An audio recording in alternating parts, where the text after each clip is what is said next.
पाण ॻाल्हि ॿोल कंदासीं तालीम छा है या तालीम जी अहमियत छा है। उन जे बारे में मुख़्तलिफ़ किताबनि में मुख़्तलिफ़ डेफिनेशन मिले थी, पर मूंखे जेका सभ खां बहितर ऐं सही लॻी उहा ही आहे, तालीम अहिड़ो तजुर्बो आहे जंहिंसां असांजे रवैये, एटीट्यूड या बिहेवियर में सुधारो अचे। उनखे असां एजुकेशन या तालीम चऊं था। ॾिसो, तालीम सां असांजो रवैयो बहितर थिए थो। चवणी आहे त अव्हां जी कामयाबी में 70% अव्हां जे रवैये जो कमाल आहे। असांजे मज़हब इस्लाम में तालीम जी तमामु वॾी अहमियत आहे। हर मज़हब में तालीम जी वॾी अहमियत आहे।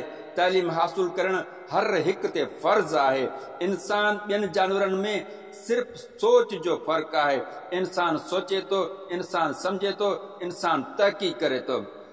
तालीम सिर्फ़ रोज़गार जो ज़रियो न आहे। जी हा, इहो बि सही आहे त तालीम सां असांखे बहितर ऐं इज़त वारी नौकरी मिले थी, रोज़गार मिले थो, या को बि कारोबार असां बहितर नमूने करे सघूं था। तालीम रोज़गार सां गॾु समाज सां लाॻापियल हर मौज़ू खे सही नमूने समझण जो बि नालो आहे। साइंस, आर्ट, माइशियात ऐं ॿिया इल्म इंसान समझी सघे थो। ॼाण ऐं ॾाब सां गॾु अहिड़ियूं इजादियूं करे थो जंहिंसां इंसानी ज़िंदगी आसान ऐं सवली थिए थी। इल्म वारा इंसान आम इंसाननि खां मुख़्तलिफ़ हूंदा आहिनि। उन्हनि वटि ॾहाप हूंदी आहे, उहे फिलासफ़र हूंदा आहिनि। उन्हनि जी शख़्सियत में न्याज़ ऐं निवड़त हूंदो आहे। उन्हनि जी ज़िंदगी गुज़ारण जो नमूनो अलॻि हूंदो आहे। काइनात अंदरि जेकी बि पॉज़िटिव तब्दीलियूं आयूं आहिनि, उन्हनि में तालीम याफ़्ता इंसाननि जो वॾो किरदारु आहे। असां पंहिंजी ज़िंदगी में रोज़ानो जेकी बि शयूं इस्तेमालु करियूं था, उहे असांखे इंसान जे इल्म जे करे मिलियूं आहिनि। मिसाल, कार, बिजली, मोबाइल, कपिड़ा ऐं ॿियूं बेशुमार शयूं।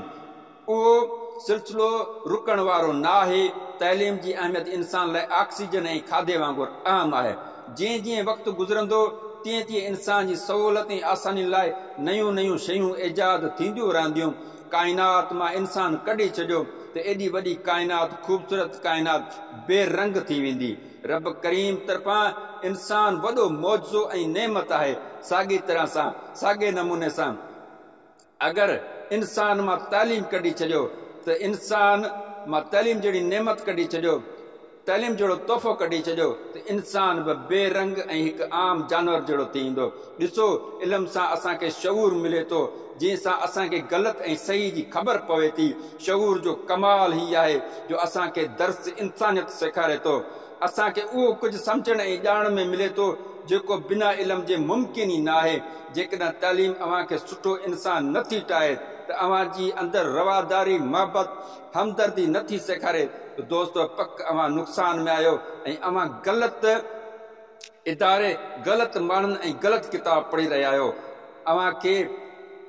अव्हांखे बहितर दोस्तनि, पंहिंजे मेनोटर ऐं तालीम याफ़्ता दोस्तनि सां कंपनी ऐं उन्हनि जी सलाह सां बहितर किताब पढ़णु घुरिजनि।